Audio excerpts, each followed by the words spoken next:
नमस्कार, स्वागत है आपका उत्तराखंड खबरनामा न्यूज में। राज्य के पूर्व मुख्यमंत्री हरीश रावत आज उधम सिंह नगर जिले के काशीपुर पहुंचे। नैनीताल से देहरादून जाते हुए काशीपुर में बाजपुर रोड स्थित दिवंगत कांग्रेसी नेता और पूर्व चेयरमैन मुकेश मेहरोत्रा के इस प्रतिष्ठान में शामिल होने पहुंचे। पूर्व मुख्यमंत्री हरीश रावत ने ईडी की छापेमारी और पंचायत चुनाव में कांग्रेस की तैयारी पर बातचीत की। काशीपुर में बाजपुर रोड स्थित एक निजी कार्यक्रम में शिरकत करने पहुंचे हरीश रावत का कांग्रेसी कार्यकर्ताओं और पदाधिकारियों ने जोरदार स्वागत किया। इस दौरान बीते रोज NH 74 मामले में प्रदेश के देहरादून, हरिद्वार और काशीपुर में ईडी की छापेमारी पर बोलते हुए कहा कि NH 74 बहुत ही गंभीर मामला है। उन्होंने कहा कि कांग्रेस का स्टैंड साफ है और हमने पहले ही कहा था कि इस मामले को CBI को सौंप देना चाहिए।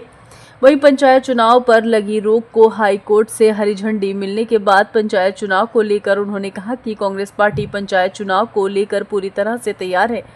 उन्होंने कहा कि पंचायत चुनाव को लेकर सरकार के द्वारा जारी आरक्षण सूची में छेड़छाड़ की गई थी, जो गंभीर मामला था और इसका मकसद पंचायत चुनाव नहीं करवाना था, जिसको लेकर हाई कोर्ट के द्वारा इस पर रोक लगाते हुए सरकार की नीयत भांपते हुए उसमें सुधार करवाते हुए आज चुनाव पर से रोक हटाई गई। उन्होंने कहा कि सरकार ने सभी जगह का रोस्टर तैयार किया, लेकिन जिला पंचायत का रोस्टर तैयार नहीं किया। इससे सरकार की बदनीयती स्पष्ट दिखती है। यह स्पष्ट हो गया है कि राज्य सरकार बेईमान और बेईमानी से चुनाव जीतने का प्रयास कर रही है। कांग्रेस पार्टी के हाईकमान से लेकर कार्यकर्ता और पदाधिकारी चुनाव में चुनौती देंगे और पंचायत चुनाव को जीतने के लिए कमर कस चुके हैं। मुकेश भाई हमारे बहुत अच्छे दोस्त थे, कांग्रेस के बहुत मजबूत नेता थे, स्तंभ थे और उनके बेटे उनके काम को बड़ी खूबी से आगे बढ़ा रहे हैं। मैं जब इस शोरूम का इन्होंने शुभारंभ किया तो उस दिन नहीं आ पाया था, तो आज जो है माफी मांगने भी आया और मिठाई खा लिया। उस दिन मिठाई नहीं खा पाया तो मैंने कहा यार जो बची है मुझको खिला दे और मैंने और साथी भी बुलाया। विधानसभा चुनाव नजदीक आ रहा है। वो मामला पुराना गंभीर मामला है, यदि कुछ है तो होना चाहिए। हम तो शुरू से कह रहे थे कि इस मामले को CBI को सौंप दो जांच के लिए। जो है कांग्रेस का शुरू से स्टैंड रहा है कि इसकी जांच को CBI को सौंप दिया जाए।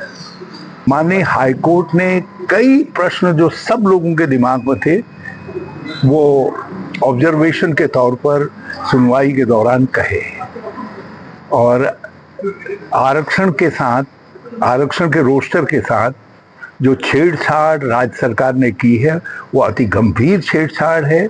उसके लिए उसको क्षमा नहीं किया जा सकता और राज्य सरकार का इरादा प्रारंभ से ही चुनाव नहीं करवाने का था, इसलिए इस तरीके की उलझनें खड़ी की गई और माननीय हाईकोर्ट ने भी उनकी नीयत को भांपा, इसलिए कहा कि चुनाव करवाओ और साथ साथ ये भी कह दिया कि हम सुनवाई करेंगे आरक्षण आदि के मामले में ऑन मेरिट जो है 3 हफ्ते का समय या कुछ दिया है और सरकार से कहा है कि डिटेल सबमिट करो। और बिल्कुल यही हम चाहते थे कि सरकार की नीयत जो खराब है, जो उनकी बदनीयती है आरक्षण को लेकर के, वो एक्सपोज हो। और उसका एक सबसे बड़ा उदाहरण है कि आपने सब जगह रोस्टर तैयार किया और 12 जिला पंचायत के अध्यक्षों का रोस्टर तैयार क्यों नहीं किया, उसको क्यों नहीं घोषित किया। स्पष्ट बताता है कि राज्य सरकार बेईमान है और बेईमानी से ही वो इलेक्शन जीतने का प्रयास कर रही है और हम उसको चुनौती देंगे, गंभीर चुनौती देंगे। कांग्रेस और लाइक माइंडेड लोग इस समय सब इस चुनाव के लिए कमर कसेंगे। सर, पंचायत चुनाव के लिए कांग्रेस कितने तैयार है? बात की जाए हम पूरी तरीके से तैयार है। कांग्रेस ही तो मांग कर रही है शुरू से। हम तो कह रहे थे पहले हमारा तो ये स्टैंड रहा है कि संविधान संशोधन के अनुसार ये तय है कि एक निर्वाचित प्रतिनिधि से दूसरा निर्वाचित प्रतिनिधि ही चार्ज लेगा। इन्होंने जो ये प्रशासक वाले बेईमानी लाए हैं बीच में, ये कांग्रेस को कतई मंजूर नहीं थी। हमने नगर पंचायतों में भी ये स्टैंड रखी। हमने ये जो हमारी जिला पंचायतों की और ग्राम पंचायतों का निर्वाचन है, इसमें भी हमारी यही स्टैंड रही है और हम प्रारंभ से ही तैयारी कर रहे हैं। और मुझे पूरा विश्वास है कि इस समय ग्रामीण क्षेत्र की जनता भाजपा को दंडित करेगी और उनकी बेईमानी के लिए उनको बुरी तरीके से पराजित करेगी।